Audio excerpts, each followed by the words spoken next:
हमें हमारी छोटी सी लुटीशा का कमरा दिखाया जाता है जहां वो आराम से बेड पे बैठी हुई थी। वो सोचती है मैंने किसी ना किसी तरह डेंजर को ख़त्म तो कर दिया, लेकिन मैं ऐसे छोड़ नहीं सकती इसको, क्योंकि ये मामला मेरी ज़िंदगी और मौत का है। और अगर मैंने ये काम ना किया, क्वेस्ट पूरी ना की, तो पेनल्टी डेथ होगी। लेकिन आखिर मैं हूँ कौन? हाँ, मैं एक फ़ैन हूँ जिसने बहुत ज़्यादा नावल्स पढ़ रखे हैं, इसलिए मुझे पता है कि मुझे अपने भाई को कैसे कायल करना है। और वो कहती है मेरे पास अब पैसे ना हुए तो मैं तो फीमेल लीड की एबिलिटी को बोरो कर ही नहीं सकती, तो मेरी पावर भी किसी काम के नहीं। और इस वक्त मेरे पास सिर्फ एक एबिलिटी है, वो है कि मैं किसी का भी माइंड रीड कर सकती हूँ। ठीक है, मैं उसी को यूज करूंगी। और फिर वो कहती है सारे नावल्स की फीमेल लीड्स मैं तुम लोग के लेसन को हमेशा याद रखूंगी, ठीक है, तो तुम लोग भी मेरी हेल्प करना। और उसके बाद हमें हालवे का सीन दिखा रहता है जहाँ से कोई गुजर रहा था, और तभी उसके पीछे छोटे से कदम थे जो कि हमारी हीरोइन के थे। और तब वो था एक्जियोन, उसका तीसरे नंबर वाला भाई। तो तब वो भी उसके पीछे आ रही थी। और तब वो वहाँ पर उत्तर कहता है आखिर तुम मेरा पीछा क्यों कर रही हो, और तुम्हारे शू से जो आवाज़ आ रही है पीप पीप की, ये क्या है? वो कहती है क्योंकि मैं तो आपके साथ खेलना चाहती थी भाई। और फिर वो स्माइल करके कहती है और फादर ने कहा था कि मैं ये शूज़ पहनूं, इसलिए इनसी की आवाज़ आ रही है। वो कहता है क्या फादर ने कहा था? सच में फादर ऐसा कह सकते हैं? और तब वो हंसते हुए कहता है ओए, अब तुम्हें कौन बचाएगा? अब तो एरिस भी नहीं यहाँ पे तुम्हें प्रोटेक्ट करने के लिए। और अब क्या सच में तुम मेरे साथ खेलना चाहती हो? और तब वो अपना ब्लैक ऑरा यूज करता है और वो कहता है तुम्हारी बॉडी तो बहुत ज्यादा वीक है, तो हमारी कहती है क्या? और तब वो अपना ब्लैक ऑरा यूज करता है और कहता है क्या सच में तुम इस मैजिक एनर्जी को अपने साथ ले सकती हो? क्या तुम इसे कंट्रोल कर सकती हो? तो तब वो डर गई थी। तभी नोटिफिकेशन आता है जियोन तो अपने आप को एंजॉय कर रहा है, वो सोच रहा है कि आपका रिएक्शन कैसा होगा, वो सिर्फ आपका रिएक्शन देखने का इंतजार कर रहा है। तो तब एक्जियोन वहां पर देखता है, वो कहता है क्या? और तब अपना ब्लैक ऑरेंज पीछे कर लेता है। तो हमारी हीरोइन वहीं पे खड़ी थी और उसने अपने मुंह पे हाथ रखा हुआ था। वो कहता है अब इसको क्या हुआ? और तभी नोटिफिकेशन आई थी एक्जियोन तो बहुत ज्यादा इंपेशेंट हो रहा है, वो सोचना चाहता है कि आपका रिएक्शन कैसा होगा। तो हमारी हीरोइन स्माइल करके कहती है क्या तुम मेरे साथ खेलना चाहते हो? तुम चाहते हो हम हाइड एंड सीक खेले, तुमने इसलिए अपना ब्लैक ऑरा यूज किया था। वो कहता है क्या मैं तुम्हें डरा रहा था, खेलना नहीं चाहता तुम्हारे साथ। और वैसे भी क्या तुम मेरा मजाक उड़ाने की कोशिश कर रही हो? तुम डरी नहीं? वो कहती है नहीं नहीं मैं डरी नहीं।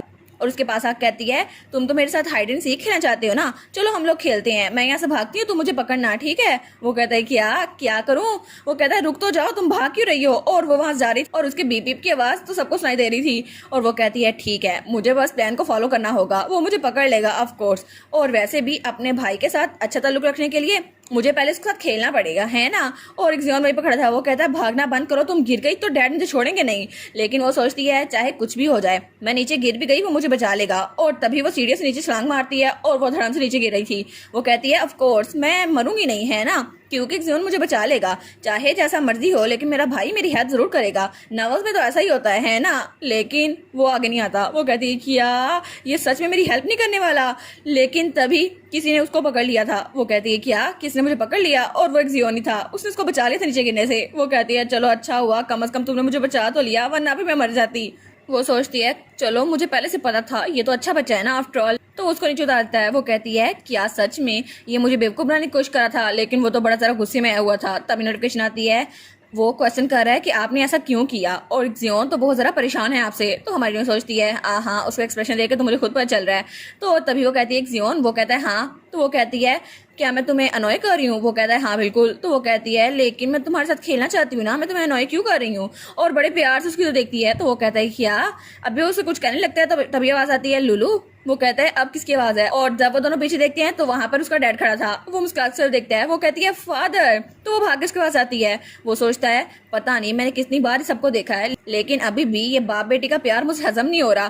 तो तब उसका डैड उसको उठा लेता है। तो लुटीशा कहती है कि आप कहाँ पे जा रहे हैं? वो कहता है नहीं नहीं अभी नहीं जा रहा। वो कहती है कि आप हमारे साथ खाना नहीं खाएंगे? तो तब उसके गाल पे टैप करता है। वो कहता है ठीक है मैं टाइम निकालता हूँ तुम्हारे साथ यम यम खाने के लिए। वो कहती है अच्छा ठीक है सच में? जियोन कहता है क्या यम यम, ये आखिर क्या बकवास हुई? मुझे लगता है मेरे कान बज रहे हैं। डैड आखिर इस कॉटन बाल को ऐसी बातें क्यों कर रहे हैं?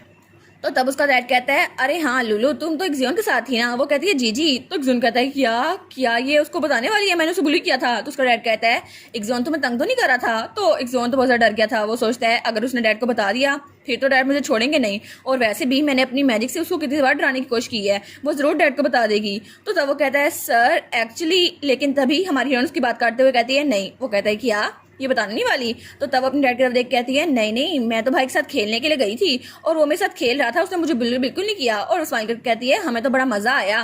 तो तब जियोन वहीं पे खड़ा था। वो सोचता है क्या मजा आया? मेरे साथ खेल रही थी लेकिन कैसे? मैं तो उसको बुली कर रहा था ना। तो उसका डैड बिल्कुल खामोश हो गया था। तो वो कहता है अच्छा और ज्यादा? वो कहती है क्या और ज्यादा क्या? तो उसका डैड कहता है क्या उसके साथ खेलने से तुम्हें ज़्यादा मज़ा आता है, मुझसे भी ज़्यादा? और वो थोड़ा सैड हो गया था। तो दोनों बहन भाई उसकी तरफ कुछ इस तरह देखते हैं। वो कहते हैं लो जी, इसका फिर से ड्रामा शुरू हो गया। तो हमारी हीरोइन अपने डैड के पास खड़ी थी और एक्जियोन बिल्कुल दूर अंधेरे में, और उसके बाद सीन चेंज होता है और हमें हमारी हीरोइन बाहर गार्डन में दिखाई जाती है, जहाँ पे वो एक सिंक पे बैठी हुई थी। वो सोचती है मैं पूरा दिन एक्जियोन को ढूंढती रही लेकिन वो मुझे मिला ही नहीं, पता नहीं आज वो कहाँ चला गया। और वो सोचती है मैं तो पूरे महल में उसको ढूंढती रही, उसके कमरे में भी गई और मैंने तो उसे वेस्ट में भी ढूंढा लेकिन वो कहीं नहीं मिला, पता नहीं ड्यूकडम इतना बड़ा क्यों है। और वो कहती है इसके अलावा मेरे पास तो माइंड रीडिंग एबिलिटी है, लेकिन फिर भी वो एबिलिटी थोड़ी देर के लिए यूज होनी थी और अगर मैं ये सब कुछ ना किया तो मैं मर जाऊंगी। और वो चिल्लाते हुए कहती है आखिर वो इतना परेशान क्यों कर रहा है, वैसे भी मैं उससे बड़ी हूँ। लेकिन तभी वहाँ पे कोई आता है और कहता है माफ करना, मैंने तुम्हारी बातें सुन ली इसलिए मुझे हंसी आ रही है। वो कहती है क्या, अब कौन आ गया? और वहाँ पे उसका दूसरे नंबर वाला भाई था एरिस, वो स्माइल कर रहा था और उसके पहले नंबर वाला भाई अभी तक दिखाया नहीं गया। वो काफी ज्यादा चैप्टर्स के बाद दिखाई देने वाला है क्योंकि वो एक मिशन पे गया हुआ है, जब वो वापस आएगा हमें तब वो दिखाया जाएगा। तो उसका दूसरे नंबर वाला भाई कहता है मैं सोच ही रहा था तुम्हें क्यों लगता है कि तुम उससे बड़ी हो, हालांकि तुम तो छोटी हो सबसे। वो कहती है जिंदगी बहुत ज्यादा मुश्किल है एरिस। वो कहता है अच्छा तुम्हारे लिए तो बड़ी मुश्किल लग रही है। तो वो कहता है लेकिन अब मैं तुम्हें देख रहा हूँ, तुम आगे बढ़ते हुए बड़ी क्यूट लगती हो मेरी छोटी बहन, लेकिन मुझे बहुत ज़्यादा बुरा लगता है कि तुम्हें इतनी फिक्र हो रही है। और तब वो कहता है क्या तुम मुझसे बात नहीं कर सकती? तो वो कहती है हाँ हाँ मैं तुमसे बात करूंगी, लेकिन मुझे एक जियोन से भी मिलना है, वो भी मेरा भाई है और वैसे भी मुझे उसके साथ दोस्ती करनी है। और वो सोचती है अगर ना की तो मैं मर जाऊंगी। लेकिन वो कहती है पता नहीं वो मुझे तंग क्यों करता रहता है, हर वक्त मुझे सताता रहता है। तो उसका भाई कहता है क्या तुम्हें एक्जियोन इतना ज़्यादा पसंद है? मैं तो बहुत ज़्यादा जेलस हो गया हूँ। वो कहती है कि यार नहीं नहीं, आखिर आप क्या बात कर रहे हैं, मैं आपको ज़रा पसंद करती हूँ। वो कहता है सच में? वो कहती है ऑफ कोर्स एक्जियोन को तो आपके साथ कंपेयर ही नहीं किया जा सकता। और तभी पिलर के पीछे कोई खड़ा हुआ था। वो कहती है आप तो मेरी हीलिंग है, मेरी ब्लेसिंग है और आप तो मेरे एंजल हैं। तो तब वो उसके गाल पे किस कर लेता है। तो हमारी कहती है क्या?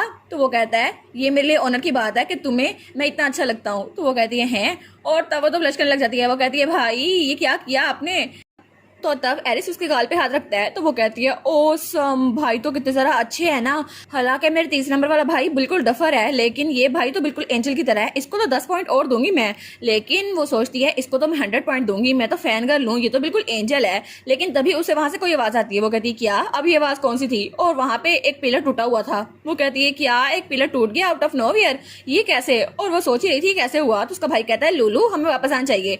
वो कहती है हाँ हाँ ठीक है। लेकिन वो लोग वहां जा रहे थे तो उसका भाई पीछे मुड़कर देखता है और तब वो पिलर वो टूटा हुआ था जहाँ पे उसका तीसरे नंबर वाला भाई एक्जियोन खड़ा था। तो वो सोचता है लगता है उसको भी जलसी हो रही है कि मैं अपनी बहन के साथ ज्यादा क्लोज हूँ और वो नहीं है।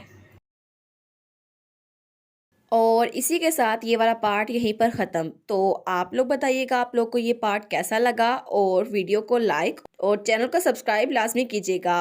बाकी वीडियोस का लिंक भी स्क्रीन पर नज़र आ रहा होगा तो काइंडली उनको भी चेकआउट कर ले। और thank you so much for watching my videos. Stay safe, bye bye.